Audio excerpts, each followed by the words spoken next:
Greetings, friends. I'm coming to you from Ingalls Creek Enrichment Center, and we have some really exciting opportunities coming up this year around pastor wellness.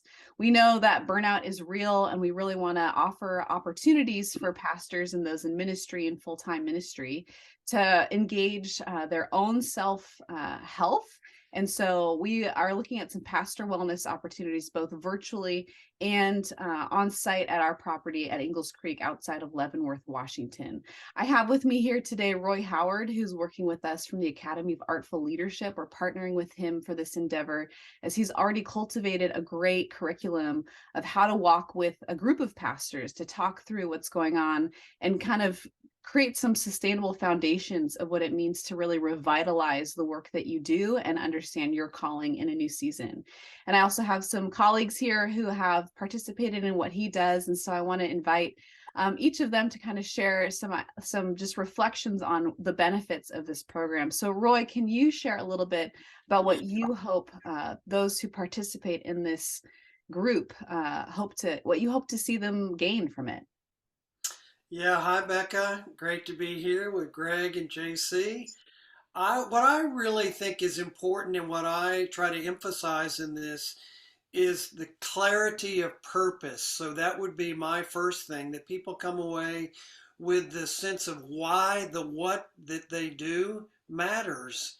And the second thing I think that's really, really important is this, what I think is the sweet spot of clergy gathering together in a collegial atmosphere of trust online is in some odd way deepens that trust in a way so that when they gather together, they've got both what Adam Grant calls a challenge group, but also a support group at the same time. And that combo of both challenge and collegial support, I think, actually leads to flourishing and leads to insights because you're in a kind of trusting relationship with your colleagues. And I suppose on a personal level, the third thing that I think is really important and that I look for is that a person from this group and from the individual coaching has a sense that they can flourish. They can really flourish as a pastor in a really difficult time that might, as we all know, might get even more difficult. But I have a conviction that we can flourish and that churches can flourish. To the extent that leaders flourish, it's my conviction that congregations will flourish as well. So that's my hope, and it's been really wonderful doing this work. Actually, I look forward to doing more of it. Thanks for that. And I like to note that this is a group that is both it's not really lecture format. It's stuff that we take in kind of materials and content, and then there's room for discussion, and really it gets contextual around the places that we serve and the things that we're up against. So it's very practical to what we're doing. And I think you named it too. We're coming out of pandemic, but before the pandemic hit, there were major shifts happening in what it means to be a pastor today. And so I really appreciate offering this opportunity to kind of navigate the ups and downs of this isn't what I signed up for originally. The game's changed, and being able to work that out in a group. But also you offer some personal coaching alongside this cohort that we're doing. And so I want to ask a couple of these individuals here today who have benefited from your coaching and this kind of endeavor. So Greg, would you mind sharing a little bit about your experience and what you've gained from coaching with Roy? Sure. Coaching is such a good word. If you've ever had a sports coach, a coach looks at the individual's need to develop, but also how's the team doing. And in working with Roy, he really is, first of all, hopeful. He exudes hope. And so there's that energy of believing in the people that he's working with. And he doesn't say that as much as you just sense that. And you once said, Roy, that clarity is the holy grail. You mentioned that word. And benefits for me is that I have a whole lot more clarity about what God is calling me to do and how I want to go about that. But it hasn't just been selfish, because that has benefited the whole session in the church, the governing body, because together we found more clarity about where we want to go and just had a session retreat a weekend ago where they made concrete goals and are kind of excited about those. So all that comes out of that clarity. It's been a big help. That's great. Thanks, Greg. How about you, JC? Yeah, hi, I'm JC Cadwallader. I'm a pastor in Southern New England. I'm up in Connecticut, and I began the journey of being coached by Roy a couple of years ago. I think we were kind of midstream through the pandemic, and felt like I was in a place where I have a lot of gifts and skills. I have a lot of knowledge and awareness of the congregation. And while we are in the midst of this kind of unknown, uncertain place, having some help to process the times along with our particular context was really helpful. And so I engaged with Roy, and it has been incredibly clarifying, to use that word again, to be able to have somebody to turn to ask the questions and kind of talk through kind of coming to the solutions. I don't expect for Roy to give me the solutions, although sometimes I wish he just would. But he's really helpful at helping me come to the solutions that I know are true for the well-being of the congregation and for the well-being of my own ministry as well. And it's been really, really helpful. I've been coached by Roy now for 2 full years, ready to sign up for a third, because it's been such a formative experience of helping me grow into the leader that I am called to be, and to be the pastor of this congregation at this time in this place, and to be able to meet the needs of the congregation with a confidence that is true and honest.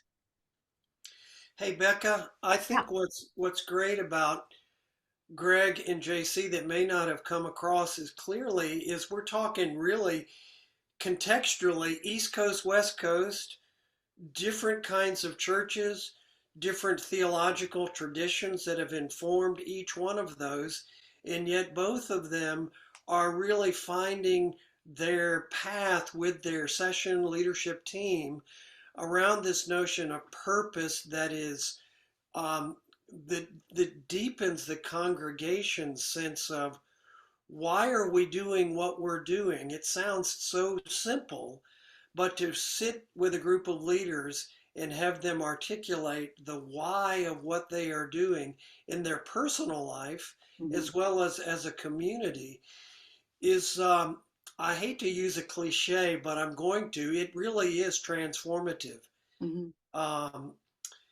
And I suppose another thing that comes out of both the coaching and the collegial matter is that the sense that we are doing something that has particular meaning right now in this time when folks are looking for, a lot of people are struggling with what the heck are we doing and what's happening to the world. It's really come off the hinges. So this kind of coaching in the context of our faith is, I believe, exactly what people are needing, both as leaders and as congregations, to have a deeper sense of the living God is in our midst. Yeah, and what I'm hearing too, I think, is just a healthy sense of understanding my own personal call as a pastor, what's my role in this, in such a way that when I'm engaging with my congregation, which is, I mean, as members of the PCUSA, we're supposed to be really embracing the gift of tools and equipping our congregation and knowing who they are and where they want to go.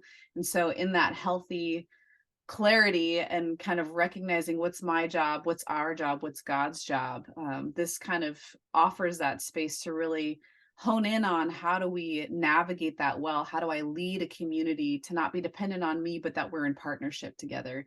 So I feel like that's what I've been really hearing from some of the things we've talked about and just what you guys have shared today. Can you speak a little to just the nature of we're offering something that's virtual online, and then we have in-person retreat in the summer. We all love being in person and getting away in the woods. That's nice. Virtual has its ups and downs. I love the lack of commute. That's that's always a part of that. Can you speak a little to the gifts of being able to offer this coaching virtually for the courses that we have coming up in the winter? I certainly can, but I'm going to defer to Greg and JC because they're on the receiving end of this, and these are Sure. the folks that, as people kind of consider how do I want to grow and have a sustainable life as a pastor. Mhm. These are the folks who we hope are listening to this conversation. So I'm going to kind of defer at this moment to JC and to Greg. To me, it's been great. Primarily because Roy and I don't live in the same area. And I've been able to benefit from his expertise in such significant ways. The location of where we are doesn't nearly have as much impact as the quality time that we spend together. And we can spend quality time together in conversation over Zoom quite simply. And we didn't engage until we were in the pandemic. So I'm not sure if like pre-pandemic, if I would have been as comfortable with doing it or would have even thought to do it virtually. But now, after engaging him during the pandemic, and especially now that this is so normative to interact in this way, it's really, really simple. And it's been, again, it's the quality time that that we have together that's most important. And that's easy. Mhm. Yeah. And for me, I live on an island, San Juan Island, and so people joke about, oh, I'm going shopping to America today. They almost feel like they live in America. And that's a $50 ferry boat ride with a car. Just one trip plus the time. And the fact that you're on the East Coast, Roy, it's just a beautiful thing to be able to sit in my office with a cup of coffee and connect and reflect.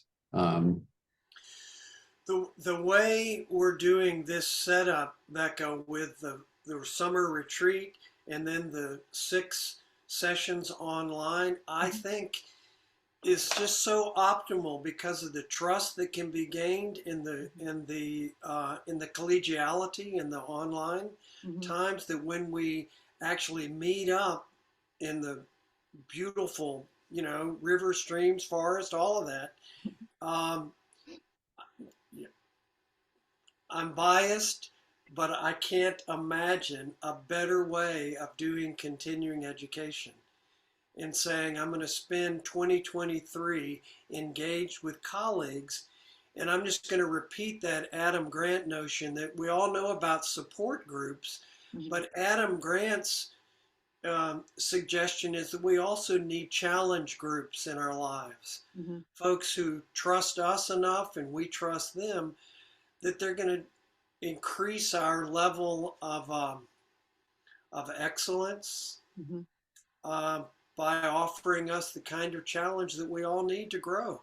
As a reminder for those watching, our goal is anywhere from 6 to 12 people within this cohort, and so that it is a semi-intimate setting of really getting to know each other on our context and what we're navigating in pastoral ministry, but there is a bond that is built there.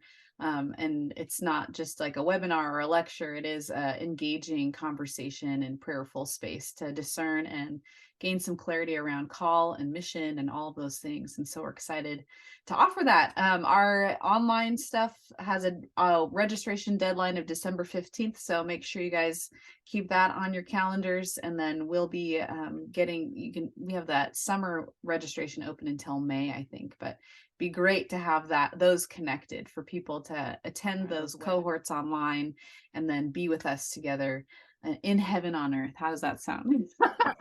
Yes, Becca, let me just say this because people won't know it unless it's out there somewhere. I do have 33 years of pastoral ministry and then 5 years of this coaching work that I've been doing. And so my goal is to be a generative person with the folks that I'm working with so that they too are flourishing for the long haul. We're all You know, a lot of people are talking about dropping out. What we're talking about is staying in, and not just staying in, but flourishing, and our congregations flourishing. And who doesn't want that? It's a good word. It's a good word. Thank you guys all for participating in this and sharing your thoughts. And we hope this is a blessing to those listening today, that they would consider and prayerfully engage with this opportunity for flourishing.